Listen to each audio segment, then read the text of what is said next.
de ustedes me diga si se ve bien y así yo arranco.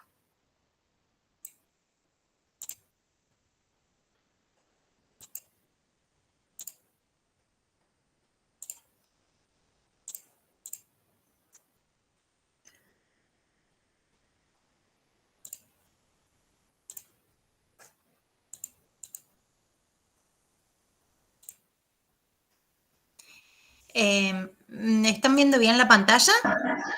Sí, profe, se ve bien. Bueno, muchas gracias. Entonces, hoy, como les comenté, vamos a empezar a ver sobre la pérdida de agua en las plantas a través de este proceso que se llama transpiración. Lo que nosotros estuvimos viendo en las clases anteriores tenía que ver, primero empezamos a ver las propiedades del agua, que es muy importante que tengan en cuenta 3 propiedades como son la adhesión, cohesión y tensión superficial. Después vimos los movimientos del agua, que implica la difusión, ósmosis, flujo masal y mezclado turbulento, que vamos a ver ahora en transpiración. Y después, digamos, cómo el agua se va moviendo dentro del vegetal a través del potencial agua y cómo ese potencial agua es la suma de diferentes componentes que le restan o le suman energía a ese potencial agua dependiendo de lo que se esté considerando.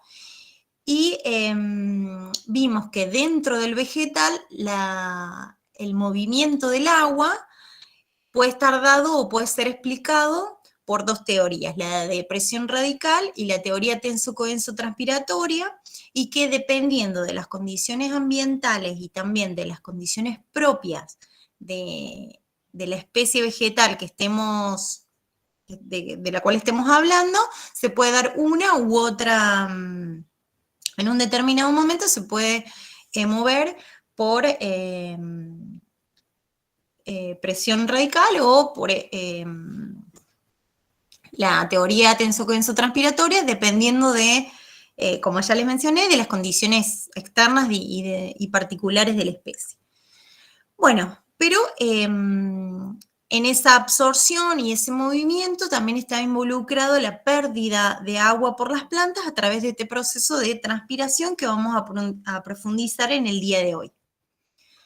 Entonces, ustedes recordarán que siempre las plantas hacen un continuo entre el suelo, planta y atmósfera, donde se van moviendo las moléculas de agua y que se van a ir moviendo, como les mencioné, siguiendo un gradiente de potencial agua, donde ese potencial agua es, siempre es negativo y va a estar más alto en el suelo y luego va a comenzar a disminuir de tal forma de realizar un gradiente. Recuerden que el potencial agua siempre tiene valores negativos, entonces más cercano a cero es más grande y más alejado del cero, como por ejemplo menos 7 o menos 100 megapascales es muy chiquito, es muy negativo, entonces siempre va a ir de mayor a menor. Y en ese continuo se va moviendo a través de los haces conductores, a través del xilema, que vimos las características del xilema y cómo se va moviendo por flujo masal, a través de esa masa de gran cantidad de moléculas de agua que permiten, digamos, que las fuerzas de cohesión y adhesión, esta columna sea un continuo de agua hacia las hojas, y en las hojas se va a dar la pérdida de esas moléculas de agua en forma de vapor. Entonces uno puede pensar como la transpiración como una bomba transpiratoria, como una fuerza motriz que no solamente va a permitir la salida del agua, del vegetal, sino también que genera esa tensión que vimos particularmente vimos en la teoría tenso-codenso-transpiratoria, genera esa tensión que se transmite al resto de la columna de agua y permite un flujo constante y una entrada de agua desde las raíces y luego un empuje del agua hacia las hojas, donde en las hojas, a través de los estomas, principalmente se va a liberar esas moléculas de agua. Por lo tanto, la transpiración es un proceso fundamental en la planta, donde no solamente interviene en esta pérdida de las moléculas de agua, sino también que genera esa tensión que permite un ascenso del agua desde el suelo hacia las hojas. Entonces, la transpiración es un proceso muy importante. Como les mencioné, permite el ascenso de agua, pero también, digamos, está implicada en otros mecanismos.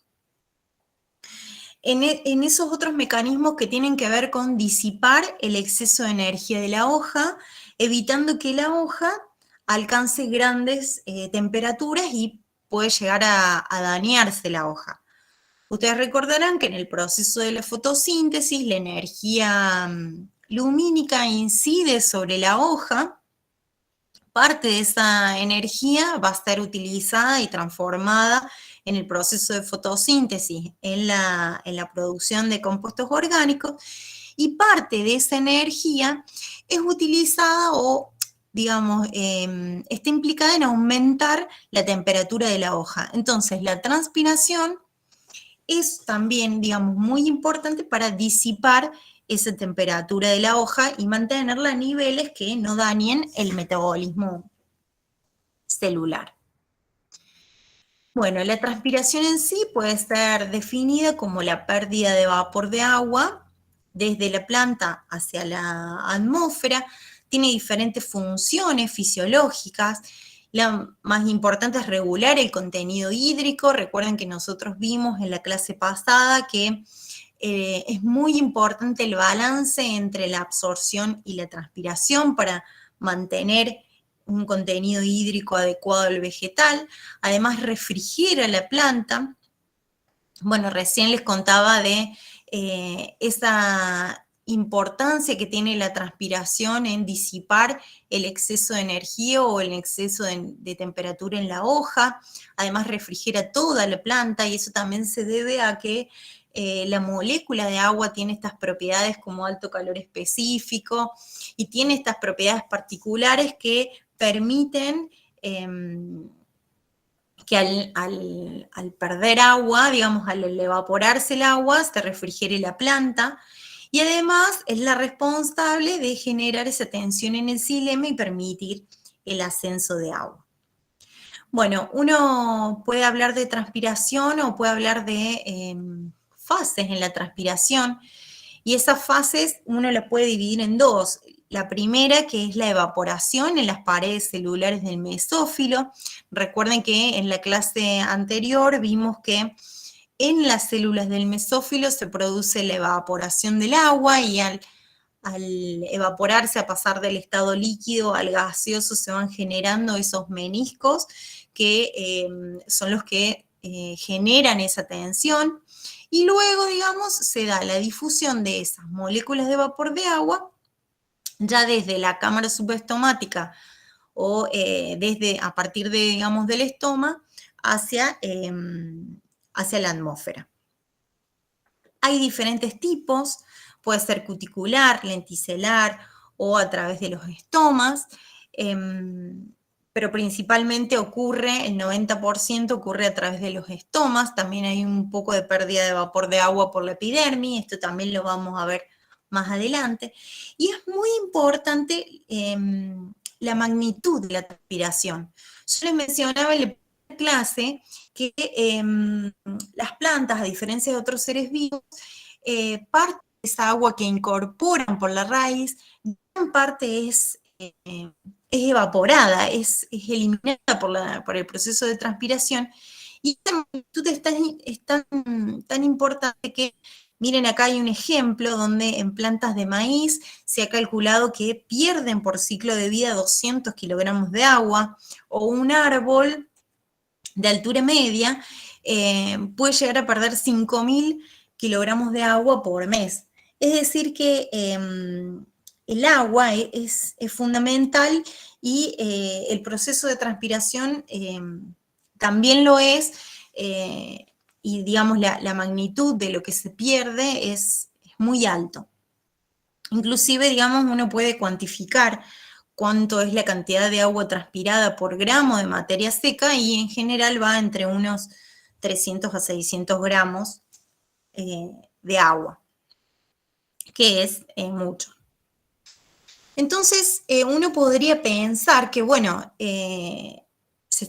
la magnitud, digamos, es grande de lo que se está perdiendo. Entonces, podría esto ser un riesgo para la vida de la planta, pero sin embargo, digamos, la transpiración no solamente es la pérdida de agua, sino que también es fundamental porque va a ser lo que impulsa o lo que genera esa tensión que hace que el agua suba desde las raíces hacia la parte aérea. Parte del agua también abastece a la fotosíntesis, entre el 1 y el 2% del total. Bueno, en ese ascenso de agua también van los minerales, entonces va digamos, a conducir los minerales, iones y demás que pueden ser utilizados para compuestos orgánicos o para la biosíntesis de otros compuestos dentro de la hoja. Y también, como les mencionaba, es el motor para refrigerar al vegetal o refrescar la hoja, digamos. Disminuye la temperatura del vegetal. Bueno, yo les mencioné recién de que existen diferentes lugares por donde va a ocurrir la transpiración. Uno de ellos es por la cutícula. Acá ven un corte de una hoja donde ven la célula vegetal, la pared celular del epidermis, y por encima del epidermis se encuentra la cutícula. Por aquí puede haber pérdida de vapor de agua. Hay otras estructuras como las lenticelas, quizás ustedes estas las observaron en morfología vegetal. Es muy común en tallos, bueno, también puede haber en raíces, en frutos. Y el 90% se va por los estomas, ¿sí? Y también, digamos, puede haber una pérdida de vapor de agua por la epidermis. Pero los estomas es el órgano fundamental o la estructura fundamental por la cual se va a dar la transpiración, y dentro del vegetal, el principal órgano donde se encuentran estos estomas son las hojas. Entonces, en las hojas, por los estomas, es el lugar donde va a haber la mayor pérdida de agua en forma de vapor por la planta. Ustedes acá pueden observar un diagrama de un corte transversal de una hoja, donde ven la epidermis, luego el parénquima empalizado mesófilo. Acá están los haces, el haz vascular, donde estuvimos viendo la clase pasada, que estaba formado por estas células del parénquima cinemático, el tubo criboso y las traqueidas. Luego tenemos un parénquima o mesófilo difuso o lagunar, y el agua va a venir por el xilema, va a bañar estas células del mesófilo, y en ellas se va a producir, va a ir siguiendo un gradiente de potencia el agua, donde, bueno, acá están las diferencias donde el potencial agua de la traqueida va a ser mayor al de la vaina, el del apoplasto mayor al del parénquima. Entonces, una vez que vaya recorriendo las moléculas de agua estos espacios, llega al apoplasto, y en el apoplasto se va a dar la evaporación o el pasaje de líquido a gaseoso, y luego por los estomas, acá tenemos dibujado un estoma en la epidermis, se va a producir la salida de ese vapor de agua. Acá está representada la cutícula, donde también algunas moléculas de agua en forma de vapor pueden atravesar la cutícula e ir hacia la atmósfera. Bueno, la transpiración, algo que nos tiene que quedar en claro, que es un proceso totalmente físico, ¿sí? Entonces, es un proceso físico donde se va a generar una presión de vapor, que esa presión de vapor es ejercida por las moléculas en estado gaseoso que se van desprendiendo del estado líquido. Ustedes acá pueden ver un dibujo donde tenemos puntos rojos que representarían las moléculas de agua y puntos, bueno, están más unidas obviamente en el líquido y luego en el gas están más dispersas y se genera una presión en ese equilibrio entre la fase líquida y la fase gaseosa, y esta presión se ha visto que a medida que aumentamos la temperatura, se va a aumentar la presión de saturación de vapor, es decir, va a haber mayor presión y mayor cantidad de moléculas del estado líquido van a estar pasando al estado gaseoso. Recuerden que la temperatura es una forma de energía, entonces cuanto más energía se favorece la transición entre líquido y gaseoso y por lo tanto la presión de vapor, como vemos en este dibujo, aumenta y aumenta tanto que se satura en esta zona. Una vez que está saturado va a salir fuera de la hoja y sale siguiendo un gradiente de concentración. En la hoja es mayor que en la atmósfera, es decir, que en la hoja la concentración de vapor de agua por esa presión va a ser el del 100% y sale hacia la atmósfera donde la concentración de moléculas en forma de vapor de agua es menor. Y este movimiento es por difusión, que es el movimiento espontáneo de sustancias desde regiones de alta concentración a regiones de baja concentración. ¿Qué puede pasar? Que salga por difusión y por difusión se vaya a la atmósfera y se pierda, o que salga por difusión, pero luego, digamos, se encuentre con capas de aire que generan una turbulencia. Entonces, ese movimiento de esas moléculas de agua va a ser a través del movimiento expresado como mezclado turbulento, donde se hacen como vértices de las moléculas de agua hasta que van hacia la atmósfera, pero digamos en ese mezclado turbulento también se sigue un gradiente que va de mayor a menor concentración. Bueno, entonces como les mencioné, la transpiración es un proceso físico y requiere un gradiente de potencial agua o un gradiente de presión de vapor de agua entre, digamos, la hoja y la atmósfera. Si ustedes ven acá en esta tabla, pueden observar diferentes lugares de la hoja, cómo es la humedad relativa y cómo es el potencial agua. Por ejemplo, en el espacio aéreo del mesófilo, donde se está produciendo ese pasaje de las moléculas de agua, de líquido a gaseoso y donde la presión es muy alta y la humedad relativa es del 99% o casi 100%, el potencial agua que se genera es de menos 1,38 megapascales. Debajo del poro estomático, recuerden que el estoma está formado por dos células que dejan en la unión de esas dos células, que ya lo vamos a ver más en detalle, un poro. Entonces justo debajo del poro la humedad relativa es del 85%, entonces el potencial es de menos 7, ven cómo va bajando. Justo debajo del poro, o sea, es decir, antes de salir de la hoja, es de menos 103, bueno, y en el aire exterior también está alrededor de, es muy bajo, digamos, el potencial agua y asegure que haya un continuo y asegure que haya un gradiente, en este caso de potencial agua o de presión de vapor, para eliminar y asegurar que esas moléculas de agua en forma de vapor salgan de la hoja hacia la atmósfera. Entonces, como yo les mencioné, que es un proceso físico, uno puede medir el potencial agua en estado de vapor, que en general uno lo puede expresar de dos maneras, como potencial agua, pero del agua en estado de vapor, o directamente hablar de presión de vapor. Ese potencial agua es lo mismo en forma de vapor, es igual a una constante de los gases y a una concentración por la temperatura por Bueno, esta fórmula que es el logaritmo de la humedad relativa sobre 100. Bueno, y acá está calculado el potencial agua de vapor a 20 grados centígrados. Entonces, aplicando la fórmula, da un valor de menos 1350 bares.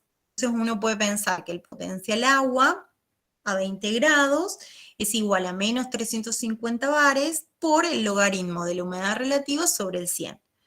Yo les comenté que la humedad relativa en el espacio del mesófilo, donde justo se está produciendo, digamos, esa transición, es casi del 100%, por ejemplo, del 99%. Entonces, si colocamos acá 99 dividido 100, porque si colocáramos 100 sería 100 dividido 100, me da 1 y el logaritmo natural de 1 es 0, entonces por eso 99 dividido 100, y aplicamos el logaritmo natural por 1350 nos da menos 13,5 bares. ¿Qué pasa si nosotros aplicamos acá 90%? Nos da mucho más, nos da menos 142 bares. Quiere decir que en la hoja que está saturado, hay una gran cantidad de, o sea, el potencial agua de vapor o la presión de vapor es de menos 13 y afuera en la atmósfera, un ejemplo del 90%, pero imagínense si es menor, todavía si es 50% o hay una humedad en el ambiente del 30%, la cantidad de bares va a ser mucho menor. Esto hace que el potencial agua varíe en forma muy brusca, muy acusada, muy acentuada con la humedad relativa y la temperatura. Y tanto la humedad relativa como la temperatura van a determinar ambos parámetros. Y entonces es más conveniente hablar, en el caso de vapor de agua, en lugar de hablar de potencial agua de las moléculas del vapor, podemos hablar directamente de presión de vapor. ¿Sí? Que está influenciada por la humedad relativa y la temperatura. Y van a asegurar que haya un gradiente entre la cámara subestomática de la hoja y la atmósfera. Bueno, entonces, como les mencioné, tiene que haber un gradiente de vapor. Entonces, el gradiente de vapor de agua va a determinar la cantidad de agua que se va a estar evaporando. Y uno lo puede expresar de la siguiente manera. Gradiente de presión de vapor va a ser igual al gradiente de vapor a saturación, es decir, este que está al 99 o 100% de humedad relativa, menos la presión de vapor atmosférica, la que hay en el ambiente, dividido la distancia. ¿Sí? Esa distancia hace referencia a la distancia del gradiente. Entonces, ustedes recordarán que acá tenemos un diagrama de un estoma que está formado por dos células en forma riñonada, que esa disposición hace que dejen un poro en el centro, donde las paredes de ese poro que rodean al poro están engrosadas, y eso permite que se abra y se cierra ese poro de determinada manera, que ya lo vamos a ver.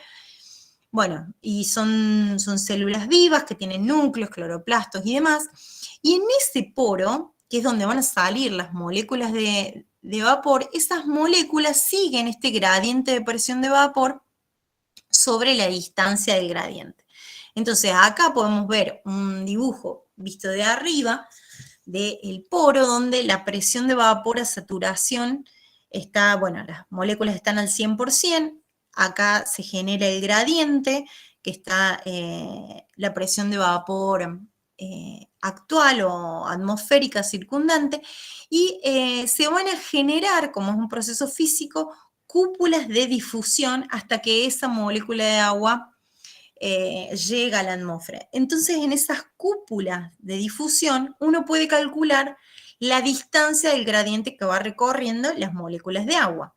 Entonces, la distancia en ese gradiente va a ser mayor en el centro que no en los perímetros. Es decir, en los perímetros osteolares, miren, la molécula de agua, si sale de acá, tiene que recorrer esta distancia en rojo, en la flecha roja, mientras que en los perímetros, inmediatamente, porque esas cúpulas de difusión están mucho más cerca, acá en en el perímetro la distancia es menor y si yo disminuyo la distancia, como está en el denominador, el gradiente de presión de vapor aumenta. Si yo aumento la distancia, como ocurre en el centro del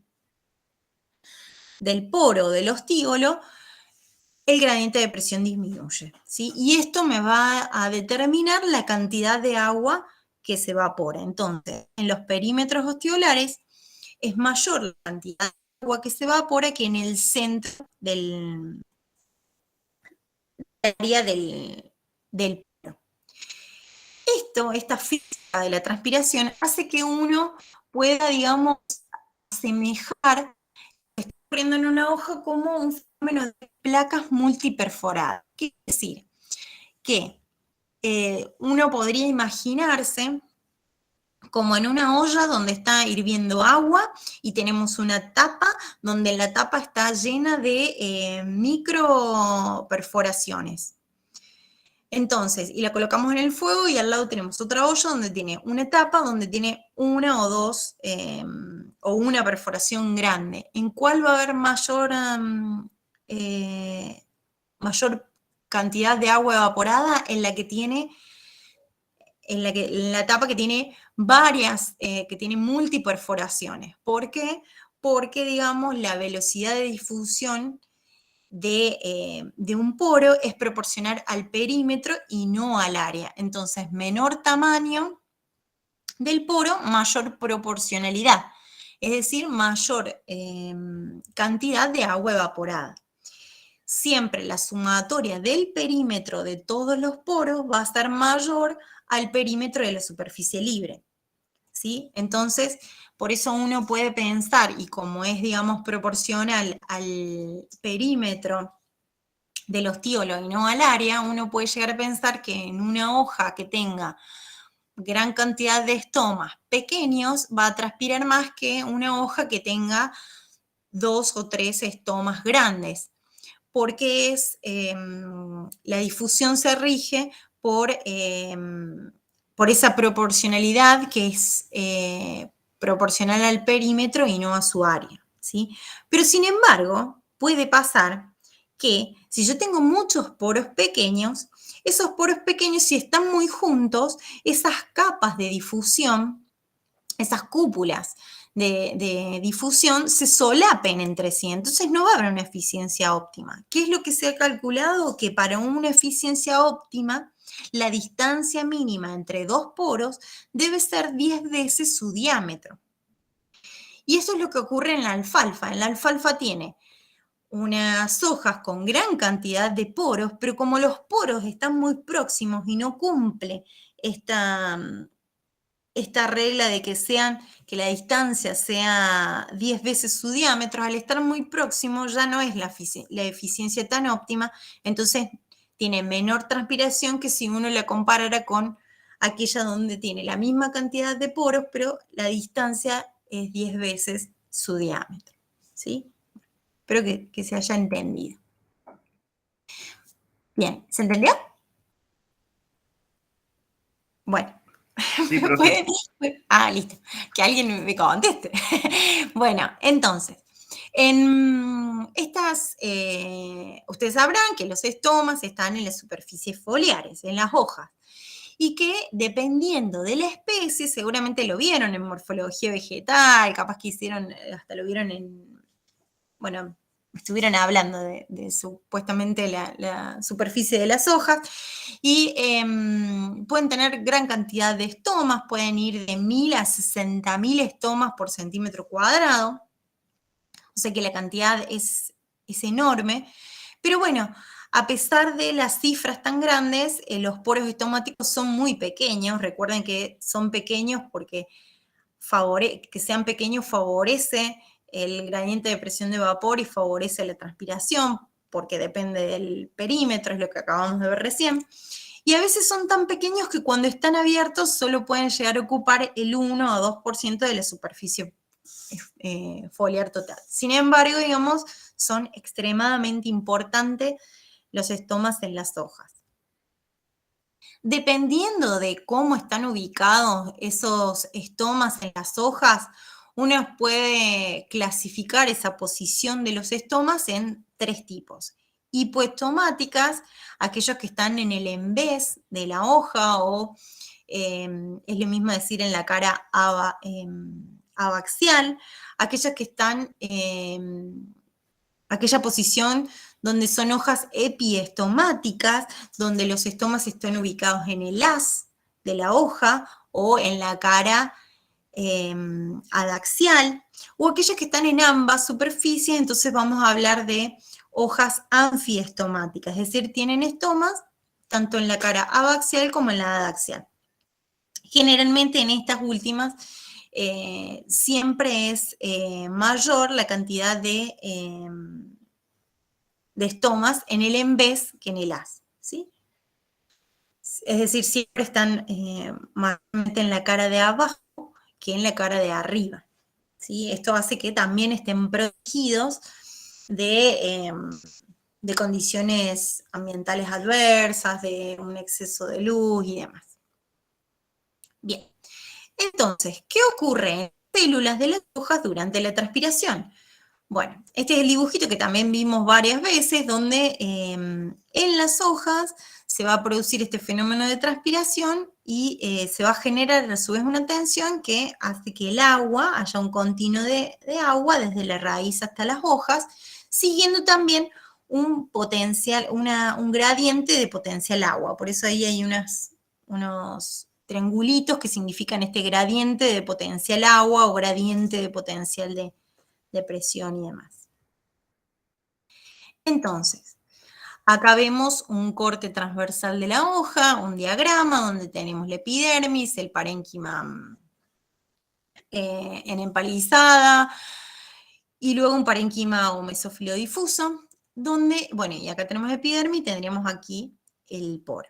Entonces, esto lo vimos en la clase pasada, vemos que se da la evaporación desde la capa de agua que baña las paredes del mesófilo, por cohesión y principalmente por cohesión y por esa otra propiedad que es la tensión superficial, se van a generar estos meniscos a medida que se van evaporando las moléculas de agua, y en estos meniscos, en el apoplasto, van a generar tanta tensión. Recuerden que a medida que era más pequeño ese menisco, mayor tensión se generaba y se transmitía al resto de la columna de agua, y a su vez esas moléculas que se van evaporando van a ser acumuladas en la cámara subestomática de la hoja y van a salir luego por el poro del estoma, ¿sí?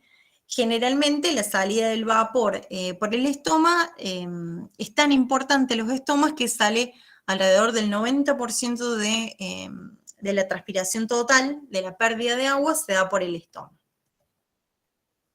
Bueno, como yo les mencionaba, y esto lo vimos en la clase pasada, que a medida que el radio de la curvatura, cuando se van evaporando, se hace más pequeño, la presión hidrostática es mucho mayor, y eso genera esta tensión que se transmitía al resto de la columna de agua mientras se van evaporando las moléculas de agua. Y vimos que esa tensión se transmitía al xilema, y es lo que vimos la clase pasada como la teoría coeso-tenso-transpiratoria. Que recuerden que para que se dé esta teoría, se tienen que dar muchos factores, tanto intrínsecos de la planta como ambientales, pero cuando los estomas están abiertos, generalmente se está dando esta teoría. Y también habíamos visto en la clase pasada que había un ritmo diario, había un balance hídrico que tiene que ver con las tasas de absorción y de transpiración que ocurren, y que ese balance hídrico entre estos dos procesos es fundamental para la planta, pero que a su vez, digamos, está, digamos, siendo modificado a lo largo de las horas de luz y de las horas de oscuridad durante el día. Es decir, sigue un ritmo diario.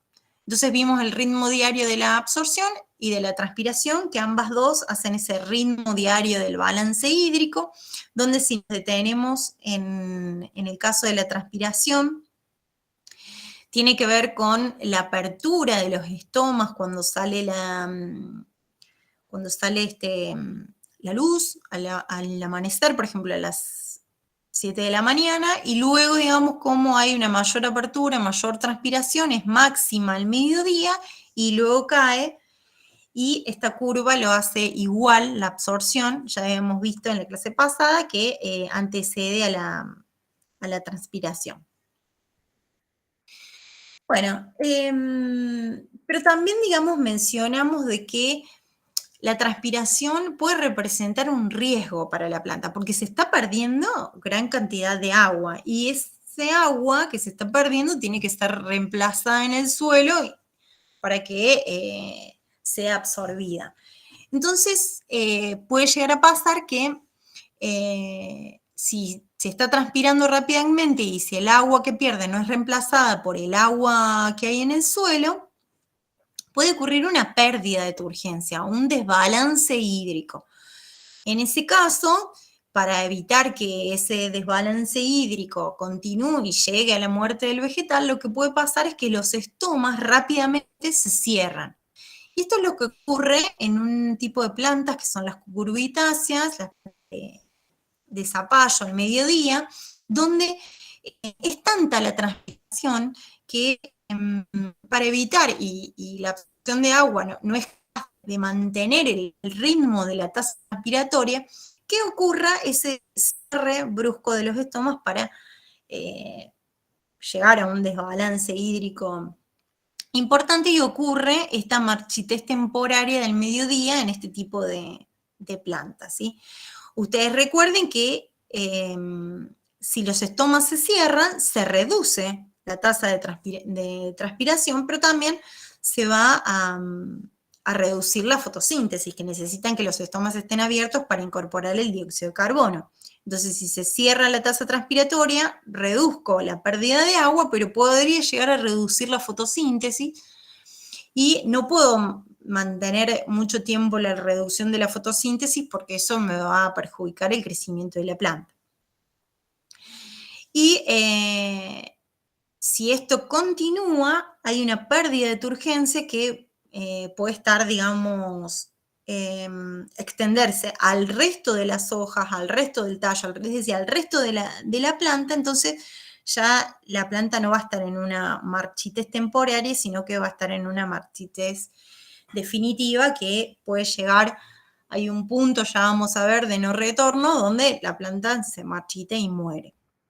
Bueno, y acá tenemos un ejemplo que les mencionaba de las plantas, las cucurbitáceas, que es la planta de todas las plantas de zapallo, donde ustedes van a observar que al mediodía cierran sus estomas para evitar esta pérdida de turgencia, como ven acá en la foto de la derecha, donde las hojas han perdido turgencia, por eso están laxas, caídas hacia abajo, y acá seguramente esta planta está cerrando los estomas, están en una marchitez temporaria, y seguramente después que pase el mediodía, cuando baje la intensidad de la luz y cuando bajen las temperaturas, que son más altas al mediodía, seguramente abrirá nuevamente los estomas. La absorción será suficiente como para que haya ese balance entre lo que se está transpirando y lo que se está absorbiendo, y continúe el ritmo diario de la transpiración. Bueno, y otra medida que uno tiene para ver el estado hídrico de la planta, que implica este balance entre absorción y transpiración, es calcular el contenido relativo de agua, o lo que se denomina CRA, que ustedes después esta formulita la van a aplicar en problemas de relaciones hídricas en la parte del práctico, que también, digamos, es un indicador del estado hídrico o del balance hídrico de un vegetal. Es una técnica muy sencilla donde uno calcula las diferencias entre peso seco, peso fresco o peso saturación. Entonces, para calcular el CRA es igual a esta fórmula, donde el peso fresco es simplemente tomar el tejido vegetal, ya sea una hoja, se pesa, se calcula el peso y se coloca en la fórmula. El peso seco es aquel que, en el cual, digamos, previamente a esa hoja se la colocó en una estufa para que pierda todo el contenido de agua. Entonces, uno la va pesando constantemente, empieza a disminuir el peso, porque se están perdiendo el agua si está en una estufa, y llega un momento que es constante, ahí se calcula el peso seco y se coloca en la fórmula. Y es dividido por el peso a saturación. Para calcular el peso a saturación, también es muy sencillo, consiste en colocar el tejido en agua destilada o agua pura. Ustedes recordarán, y yo les mencioné en la segunda clase, que el agua pura tiene el máximo potencial agua. Entonces, tiene la máxima capacidad de hacer trabajo, la máxima energía, entonces va a entrar, si yo coloco un tejido en agua pura, el agua, en agua pura, va a entrar al tejido, va a tener mayor potencial agua que la del tejido, entonces va a entrar al tejido hasta un equilibrio. Entonces también uno comienza a medir o a pesar ese tejido comienza a aumentar de peso hasta que en un momento se hace constante, ahí calculo el peso a saturación, porque ya no permite más el ingreso de agua y está en equilibrio, bueno, menos el peso seco por 100, y puedo calcular el contenido hídrico de la planta, ¿sí? En relación, por ejemplo, y uno puede calcular, digamos, puedo hacer comparaciones o relaciones. Entonces uno puede calcular el CRA o contenido hídrico de una planta, si está en un suelo, capacidad de campo, bien regada versus uno que no lo está, o puedo ver, digamos, en qué condiciones de suelo está y puedo inferir, puedo calcular el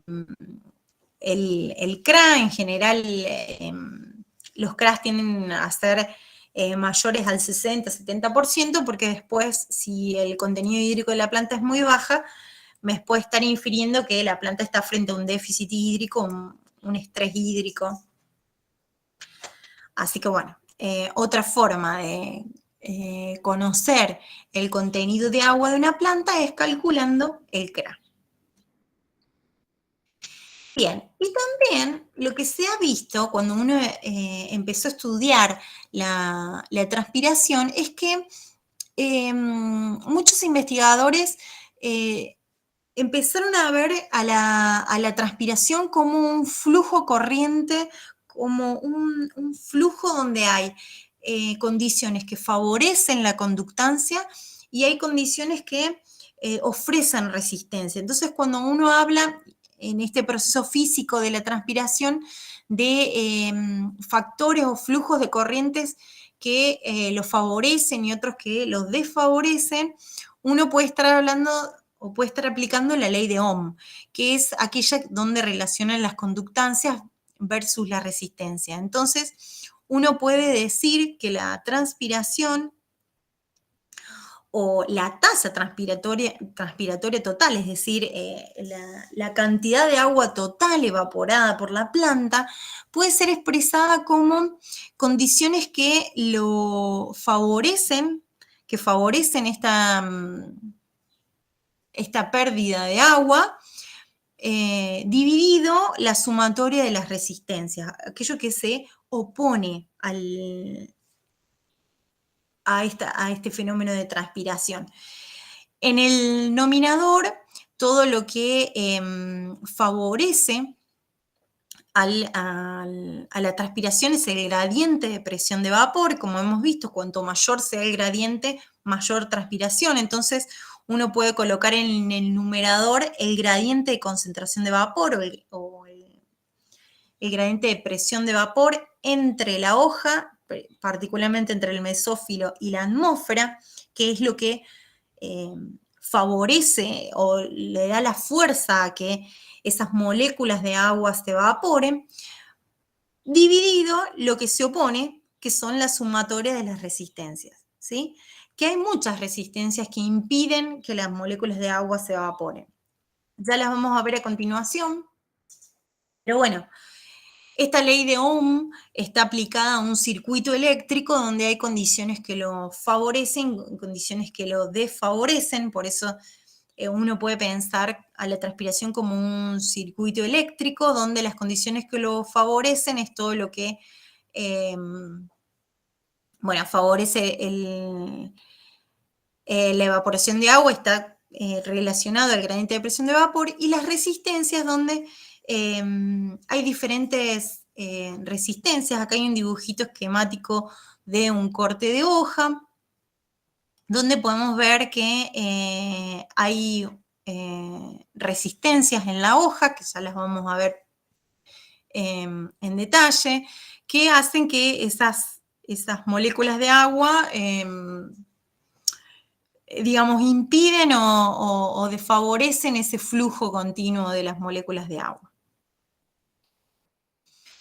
Bueno, ¿cuáles son esas resistencias? Uno puede hablar de resistencias de la hoja, resistencias de la raíz y resistencias de extra la hoja, que estaríamos hablando de la resistencia a la capa límite. Ustedes aquí pueden ver el dibujo de un corte transversal de una hoja, donde tenemos la cutícula, la epidermis, el parénquima, acá el conductor, el parénquima difuso, la epidermis y la cutícula y la capa límite.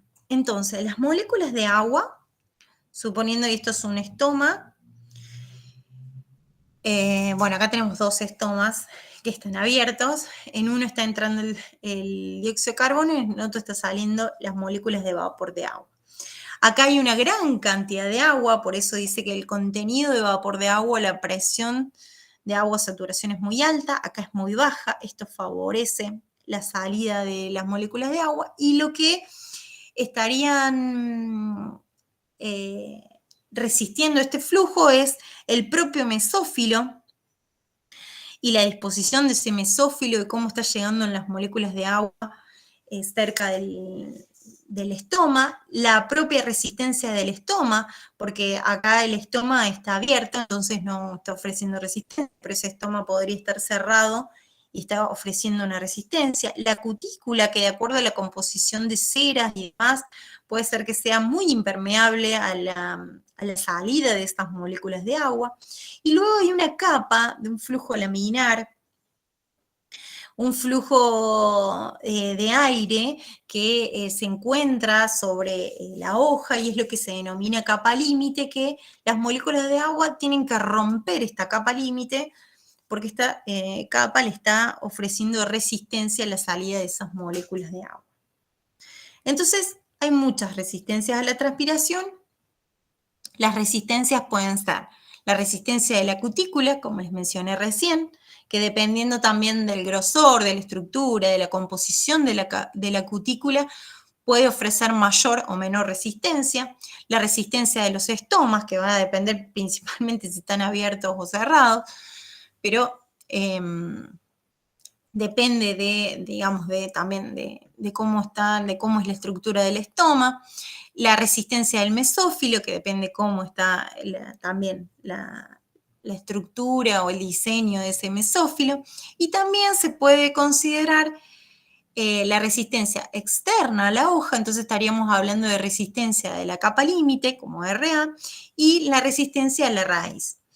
Entonces, uno puede expresar esa sumatoria de resistencias como la resistencia cuticular, la resistencia estomática, la resistencia del mesófilo, que las podremos integrar a todas estas como resistencia de la hoja o resistencia foliar. Entonces, las resistencias son menores. Ahora, para colocar en el denominador, las podríamos poner como resistencia de la raíz, resistencia foliar o de la hoja, y la resistencia de la capa límite, ¿sí? Todas estas son las resistencias. La resistencia del estoma, la resistencia de la cutícula generalmente es mínima y hasta se puede despreciar cuando el estoma está abierto, porque directamente las moléculas de agua van a preferir salir por el estoma y no atravesar la cutícula. Pero cuando el estoma está cerrado, la resistencia de la cutícula adquiere importancia, porque las moléculas de agua van a intentar atravesar la cutícula, entonces ahí la resistencia de la cutícula se hace máxima.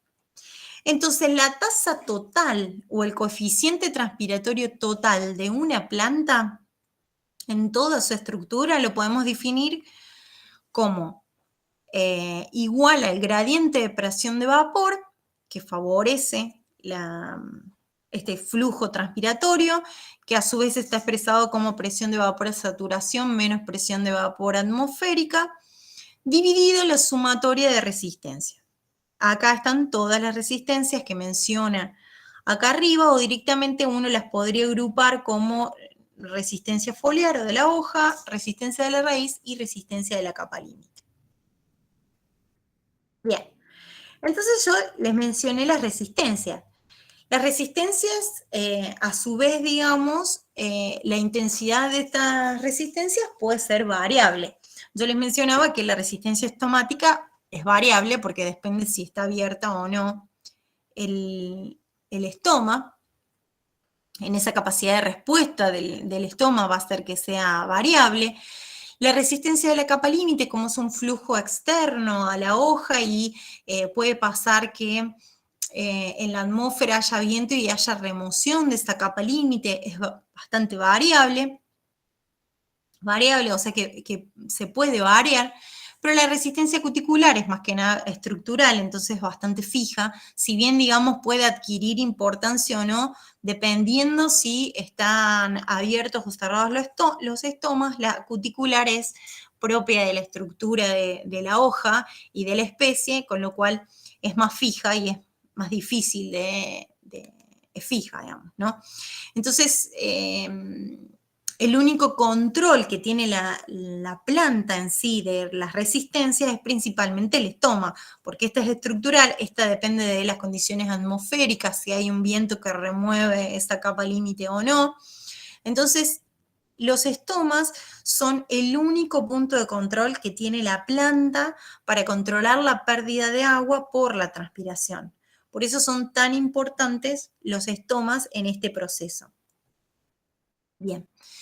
Entonces, una vez que el estoma, y suponiendo que el estoma está abierto, una vez que las moléculas de aire atraviesan y salen por ese estoma, se pueden encontrar con un aire que se mueve sobre una superficie sólida, puede ser el suelo o una hoja, que hay fuerzas de fricción que lo van frenando, que lo van deteniendo. En esa capita de capa límite casi no tiene movimiento, o sea, no hay movimiento, pero a medida que uno se aleja de esa superficie, esas capitas de aire van van adquiriendo velocidad y es lo que se conoce como que si bien, digamos, adquieren velocidad, igual el flujo es como láminas, o sea, es un flujo laminar, y a esa capita de aire que está sobre la superficie, sobre la hoja, es lo que se denomina capa límite de la hoja. En esa capa límite, la principal movimiento del agua, el movimiento de las moléculas de vapor de agua, va a ser por difusión. Fuera de la capa límite, puede suceder que se dé el mezclado turbulento que les mencioné al comienzo. El mezclado turbulento está determinado por los efectos del viento que hacen que ocurra un fenómeno de convección, un fenómeno de movimiento espiralado, rápido y continuo de esas masas de aire hacia arriba y hacia abajo como remolinos, y es lo que se denomina mezclado turbulento. Aún así, en ese mezclado turbulento, al igual que la difusión, se sigue un gradiente, ¿sí? Si bien, digamos, es espiralado y hay esos remolinos, que es bastante turbulento y lo hace turbulento, también se sigue un gradiente. Esto hace que, bueno, ese gradiente es también entre altas y bajas concentraciones. Ese mezclado rápido puede determinar la transferencia de vapor de agua o de cualquier otra sustancia mucho más rápido porque favorecen ese mezclado, hace que se favorezca, digamos, el gradiente en las regiones de alta y baja concentración. Entonces puede llegar a ser más rápido que por la difusión, pero siempre igual hay una diferencia de concentraciones entre dos puntos. O sea, tanto en la difusión como el mezclado turbulento, en ambas se sigue un gradiente. Esto también es explicado, recuerden que en la segunda clase vimos las diferentes fórmulas que eran en signo negativo, también es explicado, no lo vimos en detalle, sí vimos cómo se explicaba la difusión, pero en el mezclado turbulento es muy similar a la difusión, con signo negativo, en forma convencional, porque implica ese gradiente, que tiene que haber un gradiente de presión entre una región y otra que se mueve. Bien. Más allá de esto, del proceso de transpiración en sí, de este proceso físico, hay factores que, y más allá de considerar lo que hay resistencias que se oponen y hay condiciones que la favorecen, además hay factores exógenos y endógenos que van a influir en la transpiración. Esos factores exógenos tienen que ver con los factores ambientales, como puede estar la humedad relativa, el viento, la concentración de dióxido de carbono, la luz, el contenido hídrico del suelo, y factores propios de la planta, como el tipo de planta, cómo está la orientación de la hoja, cómo son sus estomas, si las superficies de las hojas están enrolladas o tienen criptas para proteger a los estomas, y cómo está todo el sistema radical de la planta. Porque recuerden que uno no puede pensar en la transpiración por sí sola, sino que siempre está relacionada con la absorción, donde vimos que en la absorción es fundamental el sistema radical. Bien, entonces, bueno, nuevamente, ya los vamos a ir viendo todos los factores en detalle. Vamos a empezar por los que están ligados a la planta misma. Entonces, yo les mencionaba todo lo que tiene que ver con el sistema radical, porque hay una relación entre la raíz y la parte aérea. En general, a menor absorción hay menor transpiración, porque si hay poca absorción y la planta transpira mucho, sería como suicida, porque llevaría un desbalance hídrico. Entonces a menor absorción, menor transpiración. También depende del área foliar. En general se ha visto que mayor área foliar o mayor número de estomas por superficie va a haber mayor transpiración. Pero digamos, hay que tener en cuenta que más allá de estos factores ligados a la planta, uno puede expresar, o en realidad la transpiración o la tasa transpiratoria total, uno es expresado como miligramos de agua transpirada o miligramos de agua que se pierden por unidad de superficie por tiempo. Entonces, a veces la relación entre el sistema radical y parte aérea no es tan directa, y esto es lo que ocurre a lo mejor en ejemplos de poda o también depende mucho también de las condiciones del suelo y demás, donde en la poda esta relación entre raíz, parte aérea puede disminuir, porque a través de la poda puedo, digamos, disminuir la parte aérea, pero sin embargo, digamos, la transpiración no es tan directa, o sea, la tasa transpiratoria puede no estar variando mucho, digamos, si yo estoy modificando la relación raíz-parte aérea. Bueno, y también depende, como yo les mencioné hace un ratito, de la estructura de la hoja, ¿no? Y les mencionaba esto de que hay algunas especies que tienen estas criptas, donde están acá los estomas en criptas, o también depende del tipo de cutícula, el grosor, cómo está constituida esa cutícula.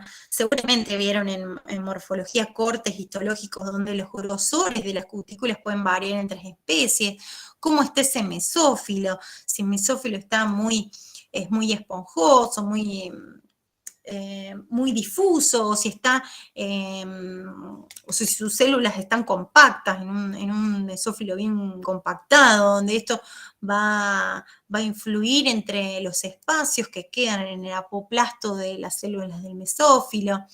Bien, es decir, que hay factores propios de la planta que dependen también del tipo de especie, del ambiente en el cual ha evolucionado, cómo son y estos factores y cómo van a influir en la transpiración.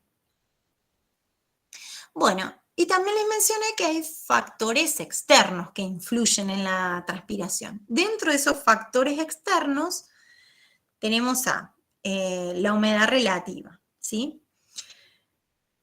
Bien, la humedad relativa,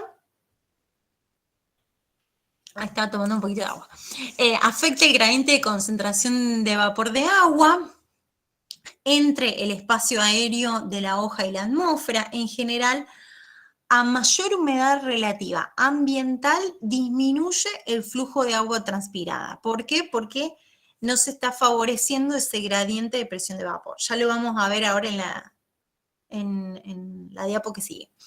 Y la temperatura también. La temperatura está muy influenciada o ejerce un efecto sobre la propiedad de solubilidad del vapor de agua en el aire. Entonces,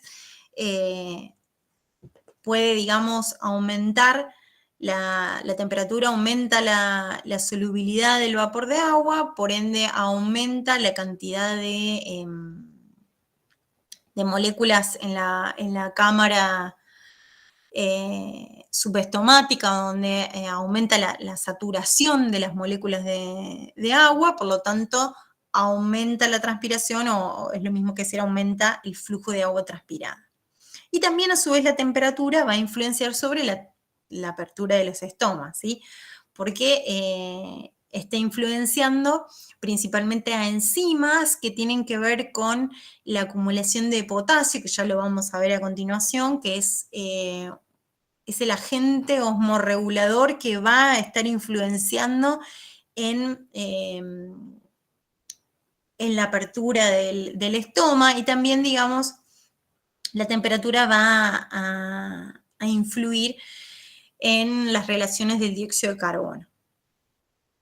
Bien, yo les mencioné recién que la humedad relativa y la temperatura son muy importantes, y que la humedad relativa va a influenciar sobre la presión de vapor actual y va a influenciar sobre la transpiración.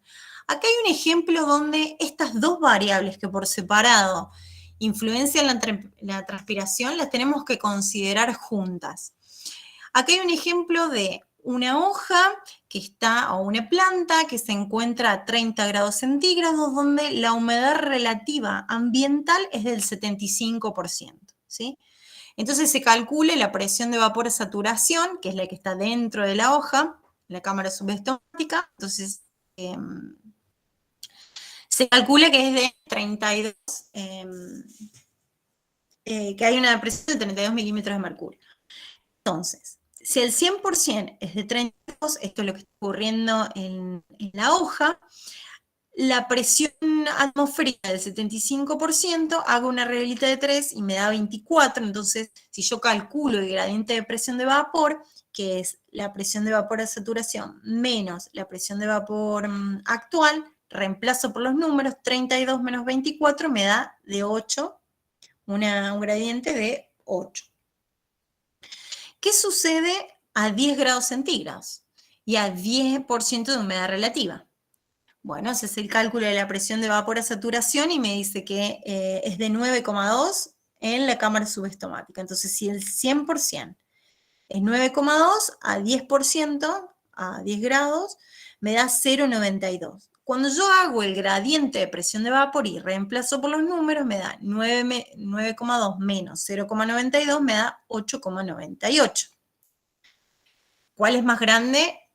Es el de 8,28 comparado con el 8, o sea, el gradiente de presión de vapor es mayor en esta hoja, y por lo tanto, si yo tuviera que pensar cuál va a transpirar más, la B va a transpirar más. Pero sin embargo, este cálculo se hizo a 10% de humedad relativa a 10 grados centígrados, es decir, a menor temperatura y menor humedad relativa está transpirando más que a 30 grados centígrados y a 75, que uno podría llegar a pensar que, bueno, como hay mayor temperatura, se está favoreciendo la solubilidad de las moléculas de vapor de agua y se estaría favoreciendo.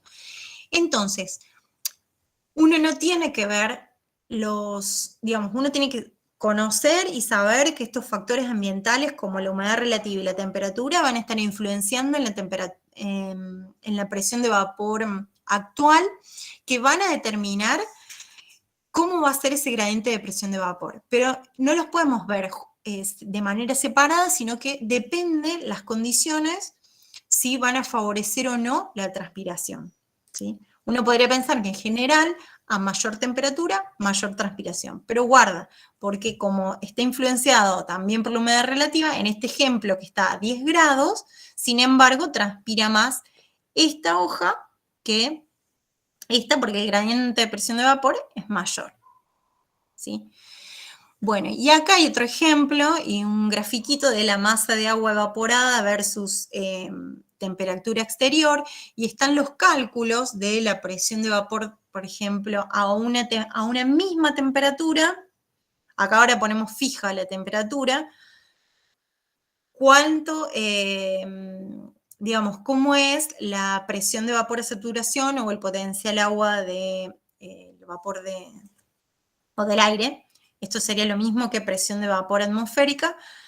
¿Cómo va disminuyendo? Y si ustedes pueden ver, es mucho menor. Por ejemplo, si yo comparo a 90% que a 40%, al 40% es de menos 1193 bares. Entonces, si yo le pregunto a ustedes en cuál va a haber mayor gradiente de presión de vapor entre la saturación y la presión de vapor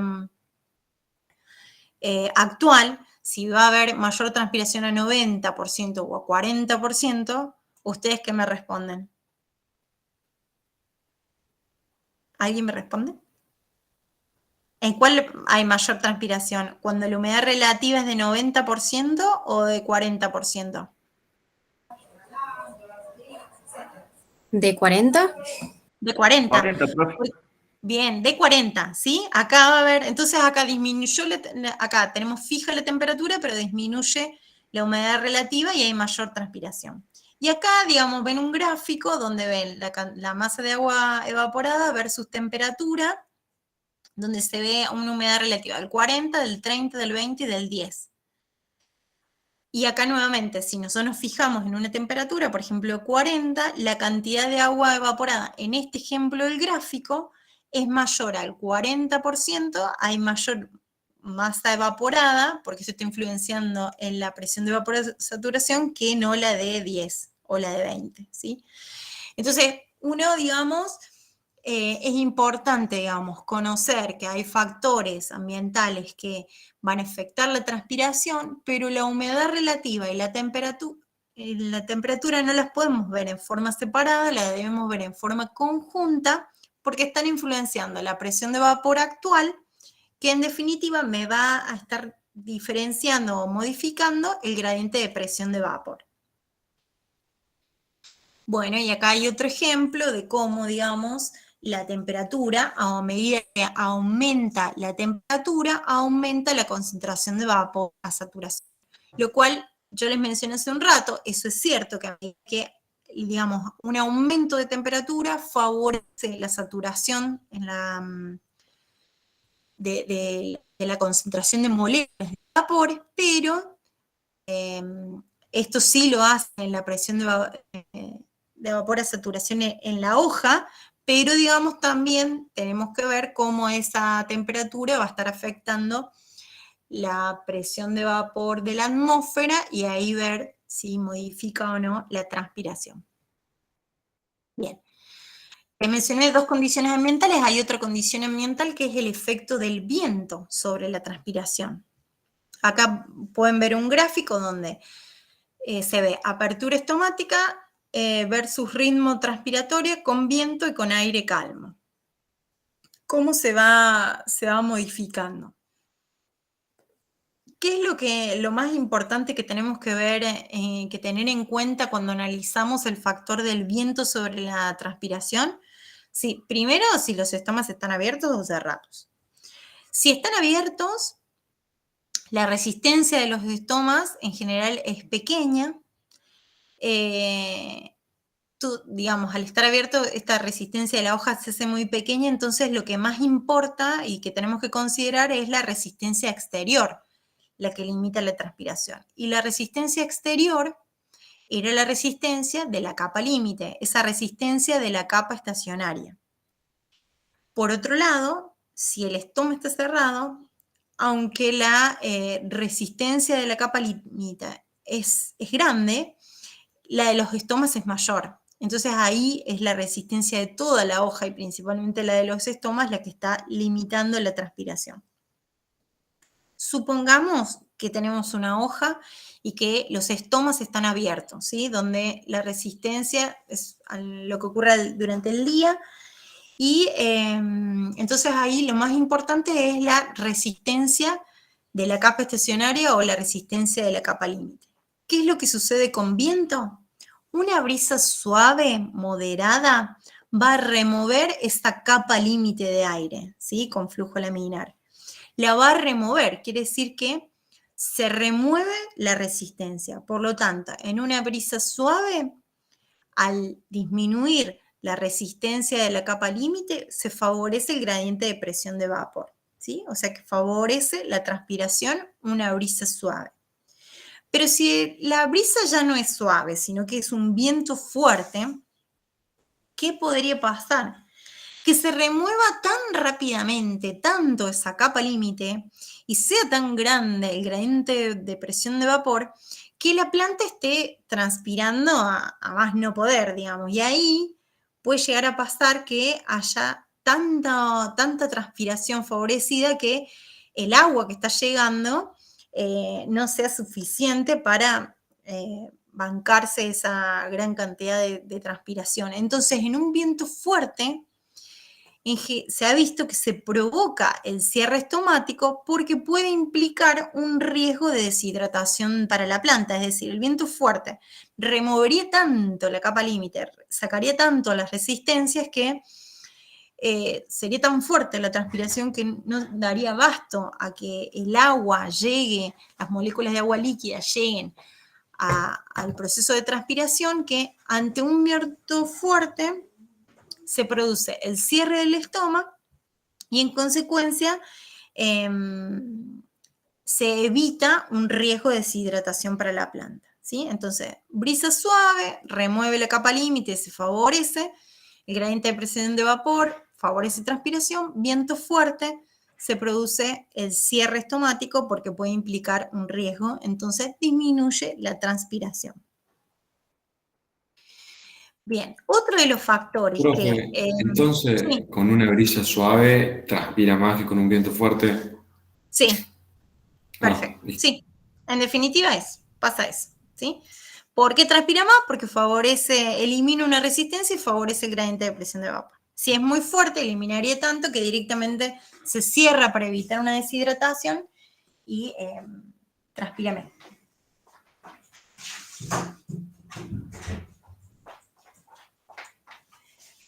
Bien. Otro de los factores que influyen en la transpiración es la concentración de dióxido de carbono. ¿Sí? Recuerden que yo les mencioné que por los estomas va a ingresar el dióxido de carbono que luego va a ser utilizado para la fotosíntesis. Entonces, los estomas tienen un mecanismo de respuesta a la concentración de dióxido de carbono. ¿Y qué es esto? Que los estomas se van a cerrar cuando se hace pasar sobre la hoja una corriente alta de dióxido de carbono, que puede ser igual o superior a la atmósfera, y sin embargo, cuando se pasa una corriente baja concentración de dióxido de carbono, los estomas se abren. Es decir, que frente a altas concentraciones de dióxido de carbono, los estomas se cierran y frente a bajas concentraciones se favorece la apertura del estómago, ¿sí? Acá tenemos un dibujo de un estoma, ya lo vamos a ver más en detalle.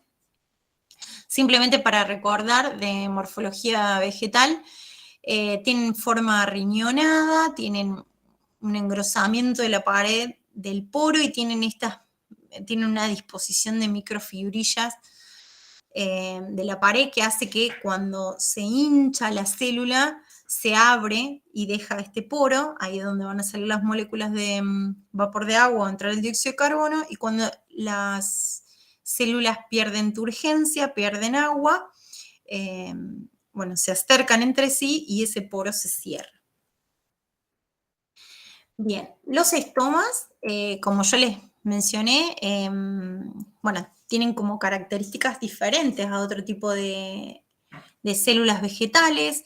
En general tienen un volumen celular más pequeño que el resto de las células del epidermis. No están conectados con las células. Recuerden que algunas tienen células acompañantes alrededor de los estomas, donde en general en estas células estomáticas no hay plasmodesmos, entonces la vía sin plasto está interrumpida. Tienen en su interior gran cantidad de cloroplastos, grandes cantidades de... son células que tienen gran cantidad de orgánulos y algunos tienen muchas vacuolas, tienen cloroplastos, tienen órganos, vacuolas con componentes de reserva, bueno, tienen, digamos, lo más importante es una membrana plasmática que tiene todas las características de la membrana plasmática celular, pero tienen además una gran cantidad de bombas ATPasas que bombean protones. Y esto es muy importante, la membrana plasmática de los estomas. Hay diferentes formas. La más común es esta arriñonada, que ocurre en las plantas dicotiledóneas, pero en las monocotiledóneas las células estomáticas tienen esta forma de pesitas, de pesas o de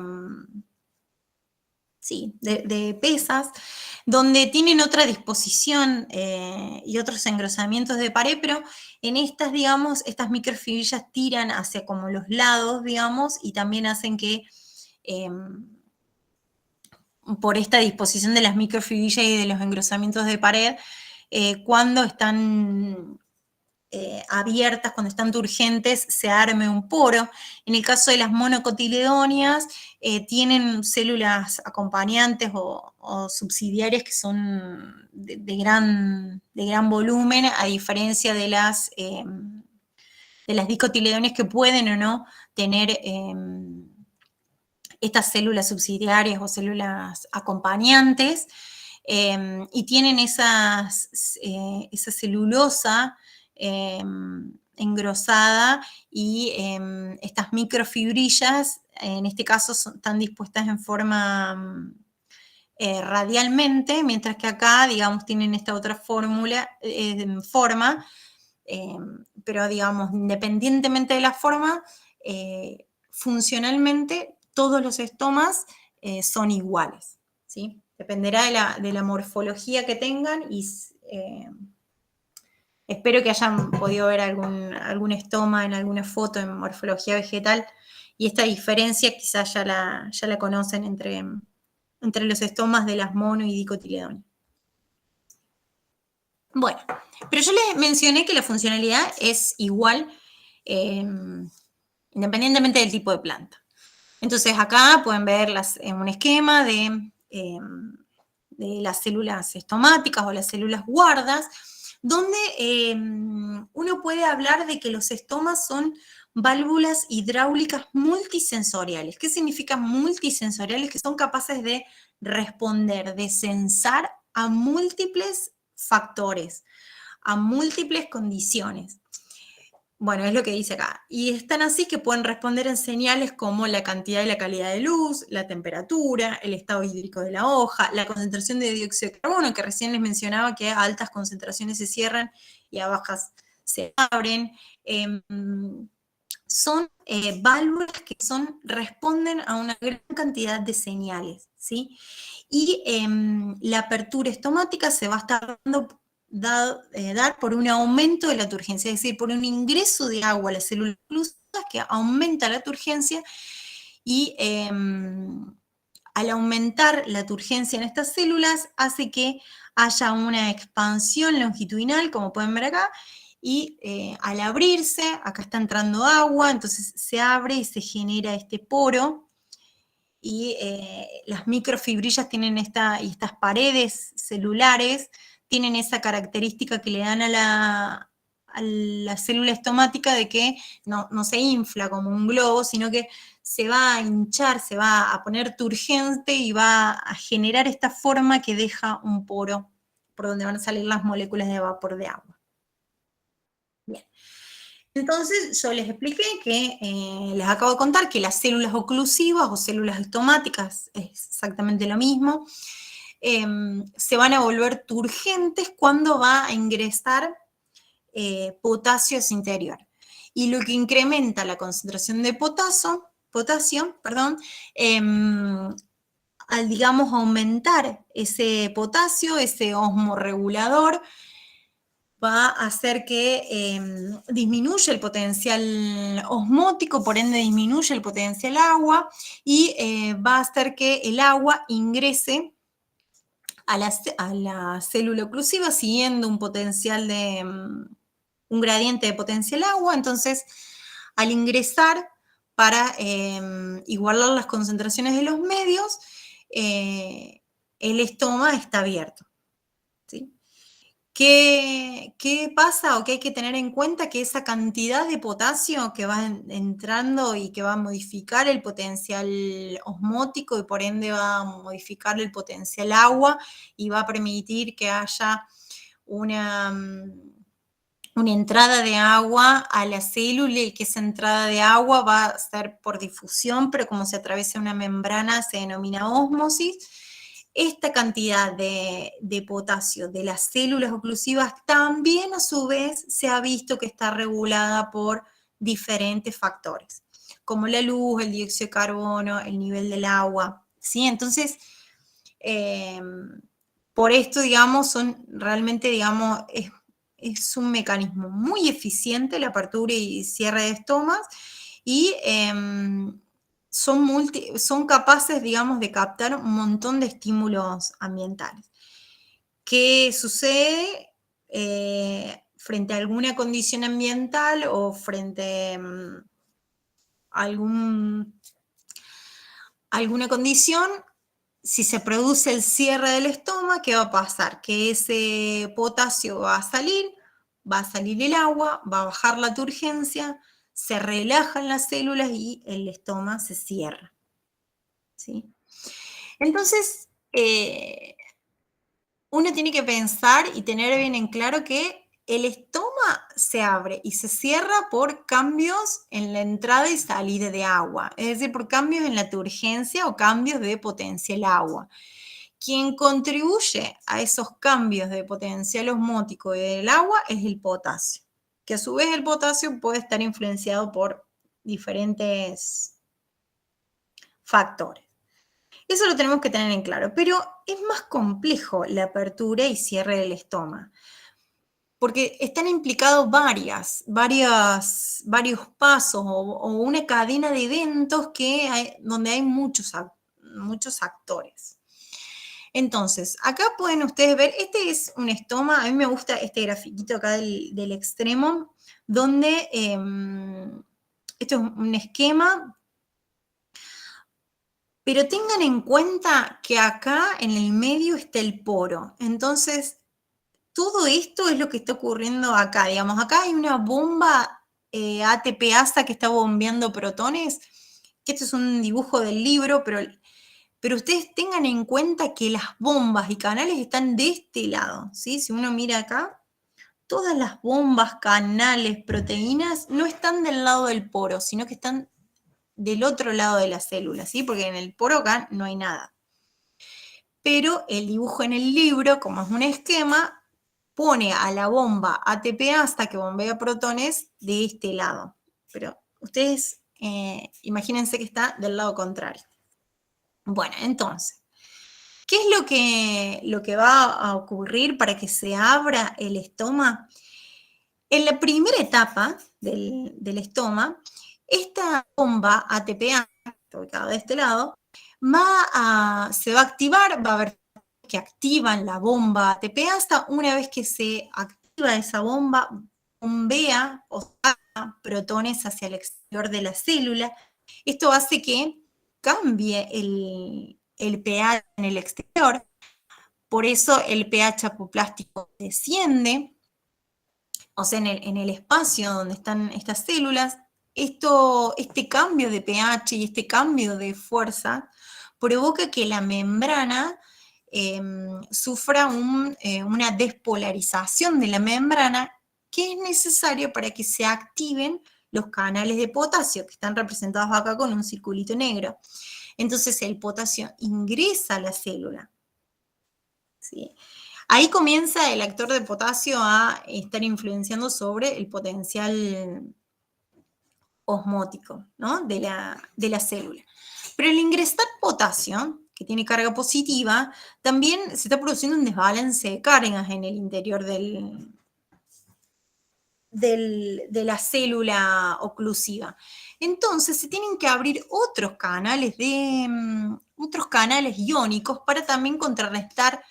Por un lado contrarrestan las cargas y por el otro lado ayudan aún más a bajar el potencial osmótico de la célula. Entonces, aquí en la segunda etapa, no solamente se activan y sigue entrando el potasio, sino que también para contrarrestar cargas se van a abrir canales de cloro. Entonces va a entrar el potasio y canales de cloro que se abren y entran los cloruros, mientras la bomba ATPasa continúa sacando protones hacia el apoplasto.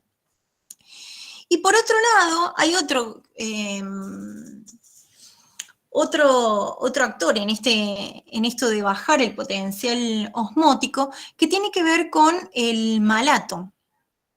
A su vez, dentro de la célula oclusiva va a haber reservorios de almidón. El almidón, que viene de la fotosíntesis y demás, a través de ese almidón se va a sintetizar ácido málico, y el ácido málico también se transforma en malato, y también es un compuesto orgánico que contribuye a que se produzca el descenso del potencial agua, ¿sí? Cuando ocurre todo esto hace que baje mucho el potencial osmótico de la célula oclusiva, por lo tanto baje el potencial agua de la célula oclusiva. El agua se mueve siguiendo un gradiente de concentración. Esto va a hacer que el agua ingrese a la célula oclusiva, se comienza a poner cada vez más turgente. Si se pone turgente, se abre el poro, ¿sí? Y se produce la transpiración. Para detener ahí lo tenemos abierto en esta segunda etapa. Para que el estoma se cierra, lo primero que tiene que ocurrir, que es lo que ocurre acá, es que se frena la bomba ATPasa. Entonces, al frenar esta bomba ATPasa, el pH apoplástico sube. Cuando se frena, se vuelve a polarizar la membrana, entonces se frena los canales de entrada de potasio y se favorecen canales de salida de potasio, se favorecen canales de salida de cloruro, se favorecen iones de salida de malato, o este malato se puede ir hacia la vacuola, o puede almacenarse o puede salir. Y entonces, digamos, pararse todos los canales, esto hace que aumente el potencial osmótico dentro de la célula, aumenta el potencial agua dentro de las células, y el agua tiende a salir hacia las células vecinas, y esto se relaja, entonces se produce el cierre del estómago, ¿sí? ¿Se entendió, Eva? No es tan no está complejo, pero es un mecanismo muy eficiente que tiene el estoma y es importante tener claro cómo se abre y cómo se cierra, porque ahora se van a ir sumando más actores a este, digamos, a este juego de apertura y cierre del estómago. Bien, entonces yo les mencioné, acá ya vimos un poquito más que no solamente era el potasio, el cloruro y las ATPasas, sino que ahora empieza a haber, digamos, otros componentes involucrados. Por otro lado, ¿qué es lo que se ha visto? Que el carotenoide zeaxantina es un receptor de luz azul, que ustedes ya lo van a ver en profundidad cuando vean los fotorreceptores que tienen la célula. Este es un fotorreceptor. Entonces, ¿qué se ha visto? Que la zeaxantina está en la membrana y es el encargado de captar la luz azul. Al amanecer, o sea, el hombre no puede ver el tipo de luz. Nosotros vemos un espectro donde vemos generalmente la luz blanca, que es la conjunción de todas las longitudes de onda visibles.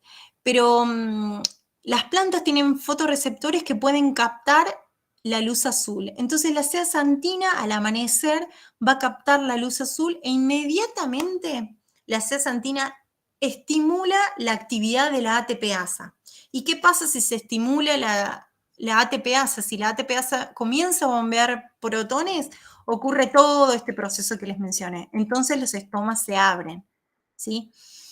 No solamente, digamos, activa o estimula la ATPasa, sino que también esta zeaxantina manda una señal dentro de la célula vegetal que favorece que se forme malato o sacarosa, junto con esa disminución de pH, junto con la despolarización de la membrana y demás, ¿sí? Entonces, al amanecer, cuando aparece la luz del día, los estomas están cerrados porque durante la noche no hay luz, entonces el estoma está cerrado. Durante el día, la zeaxantina es la responsable de, que es un tipo de carotenoide y un fotorreceptor, de estimular, de mandar una señal, capta la luz, manda una señal para que se active la ATPasa y comienza el proceso de apertura del estómago, ¿sí? Entonces, en respuesta a ese estímulo azul, esto es lo que ya les indiqué, las ATPasa de la membrana bombean protones, bueno, y ahí se hace todo el proceso, ¿sí? Y hay un gradiente de potencial electroquímico en la membrana que hace que se activen estos canales y que entre el potasio y también entra el cloruro como cotransporte con protones y también se van acumulando en la vacuola, ¿sí? Bien. Pero digamos, es importante considerar que el principal homorregulador es el potasio. El potasio es clave. Entonces, hay cambios que van a ocurrir entre las células oclusivas, o sea, entre las células del estómago y las células vecinas o las células epidérmicas. Esos cambios tienen que ver y ayudan, digamos, y son los que van a influenciar en el cambio de potencial osmótico, por ende de potencial agua, y por ende son los que manejan el flujo del agua hacia estas células. Entonces acá tienen un dibujo de nada. Si el estómago está cerrado, la concentración de potasio es bajita comparada con las células acompañantes o las células vecinas epidérmicas. Vieron que acá es más alto en las vecinas. Cuando está abierto, la concentración de potasio es muy grande en las células oclusivas comparado con el de las células acompañantes y el resto que están más alejadas. Bien, y yo también les mencioné que hay otro actor involucrado en la apertura estomática que es el malato.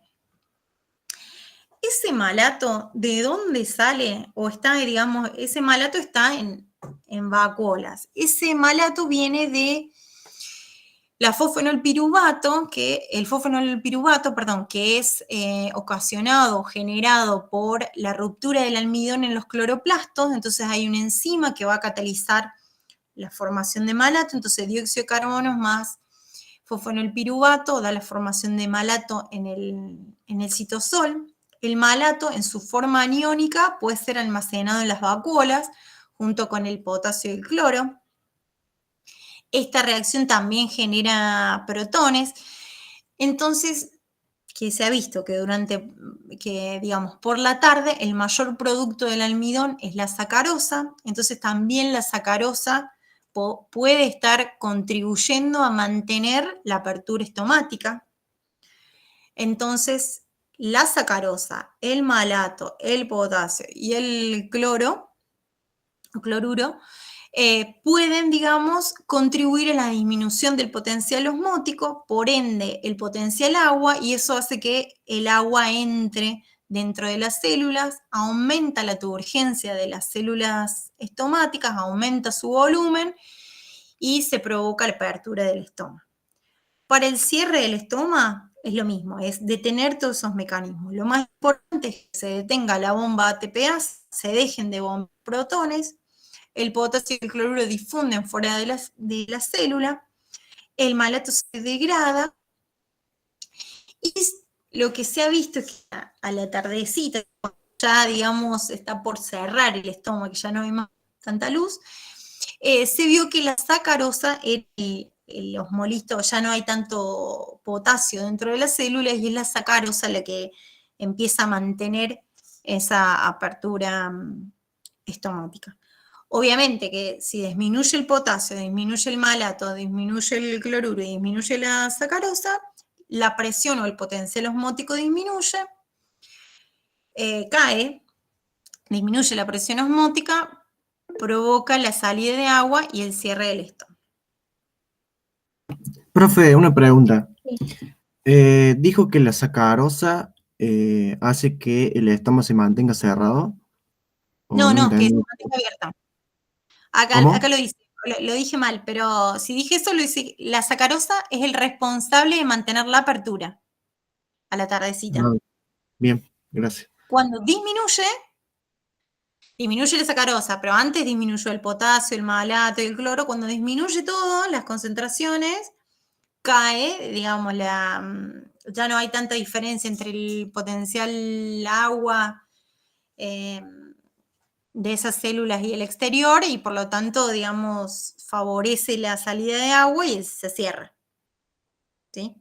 Recuerden, si están escribiendo en el chat, recuerden que no lo veo, porque yo veo mi pantalla en la compu, entonces no tengan problema en abrir el audio y me dicen si hay algo que no quedó claro.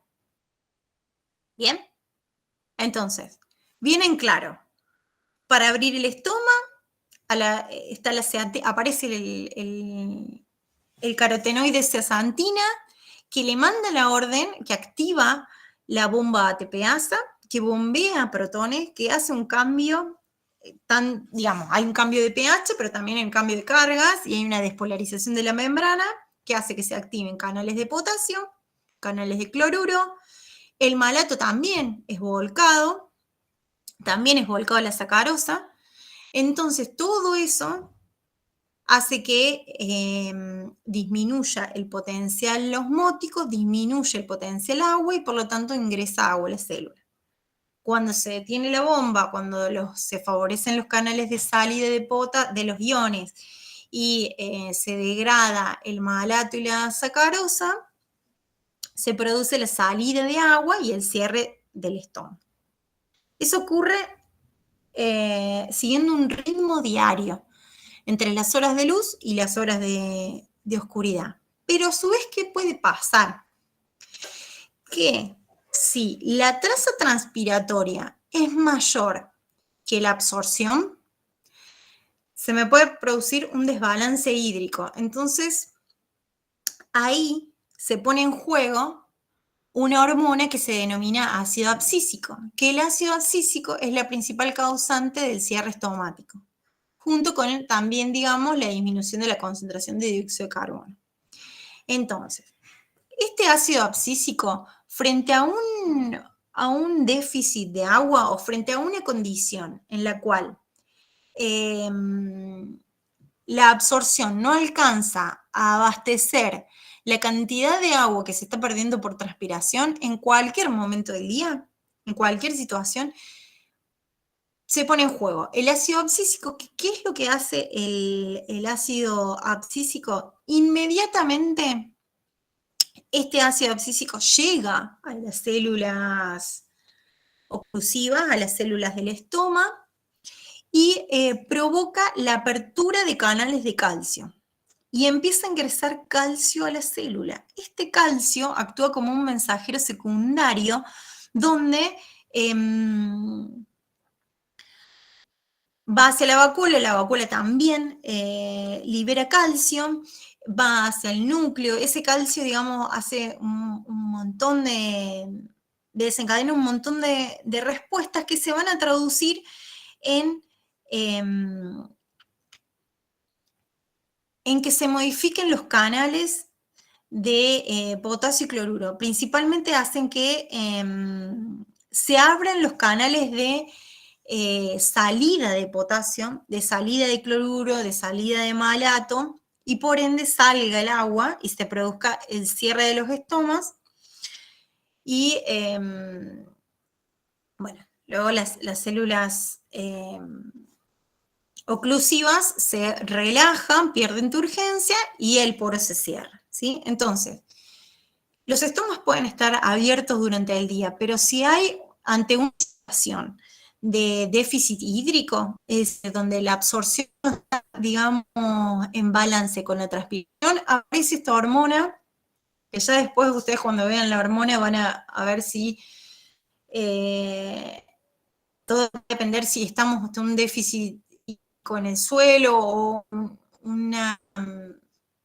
por ejemplo, una corriente de aire bien seco y de alta temperatura en las hojas, va a hacer que este ABA llegue a las células oclusivas e inmediatamente se abren canales de potasio, entran potasios a la célula, canales de calcio. El calcio funciona como un mensajero secundario que va a hacer un montón va a desencadenar respuestas que se van a traducir en frenar los canales de salida de potasio, de cloruro, de malato y demás, y van a provocar el cierre del estómago. Bien. ¿Qué es lo que se ha visto? Que durante el día, si no actúa esta hormona ABA, en general, los que yo les mencionaba, el principal actor para mantener la apertura del estómago es el potasio, luego la sacarosa, que esta apertura se da alrededor de las 7, 8 de la mañana, tiene un máximo de apertura estomática al mediodía, que es donde hay mayor intensidad lumínica, mayor temperatura, y luego baja y es mínima ya alrededor de las 19, 20 horas, dependerá si estamos en invierno o en verano, como son los días, pero ya cuando no hay luz, la apertura del estómago cae continuamente, ¿sí? Y se vio que primero principalmente se mantiene por el potasio y luego es la sacarosa. Puede pasar que si acá hay un déficit hídrico, aparece la hormona ácido abscísico y esto cae, porque se está cerrando el estómago.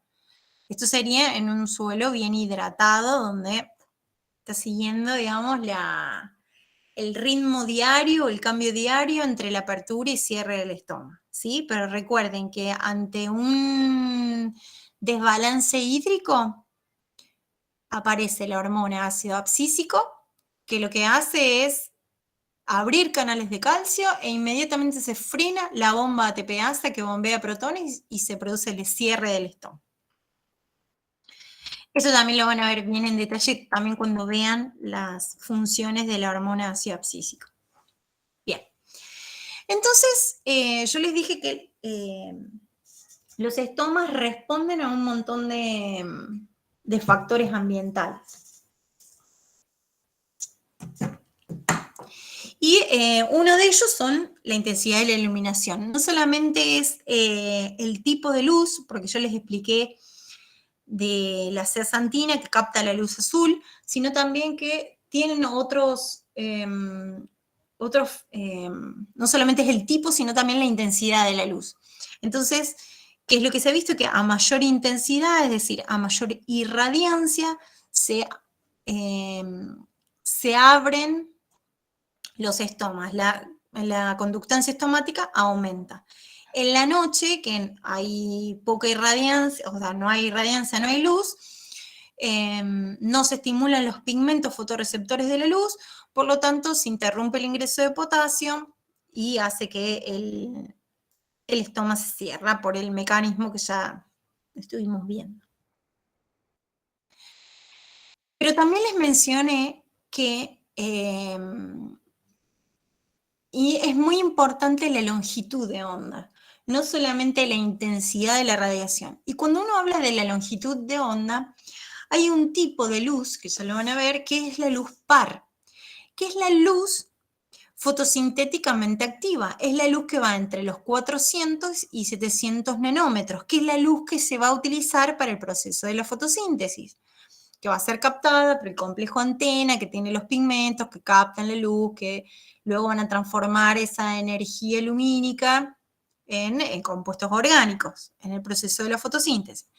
Entonces, ¿qué se ha visto? Que también la luz par, este tipo de luz, a medida que aumenta durante el día, porque sigue, digamos, un ritmo diario, a medida que aumenta durante el día el tipo de luz par, la que se utiliza para la fotosíntesis, también, digamos, aumenta la conductancia estomática, ¿sí? Lo cual es bastante lógico, porque recuerden que no solamente por el estoma se produce la pérdida de vapor de agua, sino que ingresa el dióxido de carbono que va a ser utilizado para la fotosíntesis. Entonces es bastante coherente que a medida que aumenta la radiación par, que es la que se utiliza para la fotosíntesis, aumenta la apertura del estoma. Bien. Y lo que se ha visto también, porque yo les mencioné, es que la zeaxantina es la que capta la luz azul. Entonces, la luz azul estimula la apertura del estoma, pero también la luz blanca o la luz roja, porque recuerden que dentro de la roja está la luz par, también mantiene la apertura del estoma, ¿sí? Entonces, luz roja, luz azul, todo el tipo de la luz par y depende de la intensidad, ¿sí? Entonces, a mayor luz blanca o mayor intensidad de la luz azul, si bien es mayor la apertura, como dice acá, es mayor la intensidad de la luz azul, provoca una mayor apertura, pero también responden a la luz blanca o luz roja. Vimos que, y yo ya les mencioné, que se hacía pasar una corriente de dióxido de carbono, dependiendo de las concentraciones, si eran altas o bajas, influyen sobre la apertura estomática, que van a influir también sobre la transpiración. Bueno, ¿qué se ha visto? Que el pH bajo y una disminución de la concentración de dióxido de carbono, que también, digamos, está influenciada por la luz, van a estimular la formación de la zeaxantina. Entonces, si hay mayor cantidad de zeaxantina, esta va a poder absorber o sea, va a poder responder o sensar la cantidad de luz y por lo tanto activar las bombas ATPasas, que son las que bombean protones y desencadenan la apertura, ¿sí? Y también se ha visto que el contenido de dióxido de carbono estimula el transporte directamente, digamos, actúa sobre los transportadores de potasio, que también, digamos, son los que ayudan digamos, a que en definitiva después se dé la apertura del estoma. Hablando, digamos, continuando con el efecto del anhídrido carbónico en la apertura del estoma, a medida que aumenta el dióxido de carbono o a altas concentraciones de dióxido de carbono, la conductancia disminuye, ¿sí? ¿Por qué? Bueno, porque está relacionado con, a su vez, digamos, quien mantiene bajo los valores de dióxido de carbono para mantener abiertos los estomas, bueno, quien está consumiendo el dióxido de carbono son los procesos de la fotosíntesis que lo van consumiendo, entonces también, digamos, ayudan a mantener la apertura del del estoma. Y esto, digamos, también es un mecanismo, digamos, digamos, como, digamos, es un mecanismo tan fino de que los estomas están sensando la concentración de dióxido de carbono, pero a su vez ese dióxido de carbono está en estrecha relación con el proceso de la fotosíntesis, como, digamos, se va utilizando ese dióxido de carbono o anhídrido carbónico. Y en la noche, como la fotosíntesis se interrumpen y continúa la respiración, recuerden que en la respiración se está liberando dióxido de carbono. Entonces, aumenta la cantidad de dióxido de carbono. Esto está influenciando sobre los canales de entrada de potasio, disminuye el flujo de potasio y el estoma se cierra, ¿sí? Esto puede ocurrir por la noche, cuando está interrumpida, o si hay algún otro fenómeno que interrumpe la fotosíntesis durante el día, se puede cerrar el estoma porque, digamos, hay una gran cantidad de dióxido de carbono. Entonces, se está cerrando el estoma. Bueno, yo les mencioné que siempre cuando uno habla de transpiración, tiene que estar relacionado con el contenido de agua en el suelo, con el proceso de absorción. Y está ligado directamente, digamos. A medida que disminuye el agua en el suelo, disminuye la transpiración, por ende disminuye la apertura del estómago, ¿sí? Si no, podríamos llegar a un problema de deshidratación. Y el proceso de cierre es muy rápido, muy eficiente. Tanto el proceso de apertura como de cierre es muy rápido. Miren, el proceso de cierre se ha calculado que de 10 a 15 segundos se pueden cerrar rápidamente para evitar el peligro de desecación. En este caso, cuando, digamos, hay una deficiencia de agua, quien sí va a cerrar y va a ayudar a que se cierre y que no estén frente a un déficit hídrico es el haba. Bueno, y creo que esto ya es lo último. Como les mencioné, este control estomático y esta conservación del agua sigue un ritmo diario, donde ustedes pueden ver acá cómo la apertura del estómago versus las horas del día va variando a medida de las horas del día. Bueno, las plantas CAM son aquellas que tienen un mecanismo que abren los estómagos durante la noche, entonces por eso hay esta línea punteada que durante el día están cerrados. Esto tiene que ver con la estructura de la hoja y cómo realizan la fotosíntesis. Ya lo vamos a ver.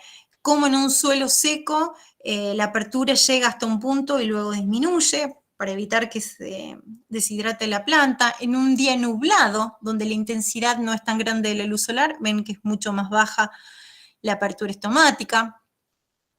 Esta es una planta típica en un día normal, y esta, que hace acá una bajadita, que dice algunas plantas, sería en el caso de las cucurbitáceas, donde yo les dije que al mediodía, para evitar una deshidratación, porque tienen una tasa transpiratoria muy alta, directamente cierran los estomas y la abren más adelante, donde la tasa de absorción puede llegar a estar balanceada con la tasa de transpiración. Bueno, creo que sigo y no sé, creo que me faltan poquitas porque ya son la 1. ¿Quieren que sigamos o corto acá? ¿Me dicen? ¿Sigo? Bueno. Ya, acá está bien, profe. Hasta acá está bien, sí, esto lo dejamos para la próxima clase. Sí, porque me faltan como 10. 10, lo dejamos acá. Voy a dejar de presentar, voy a cortar la grabación.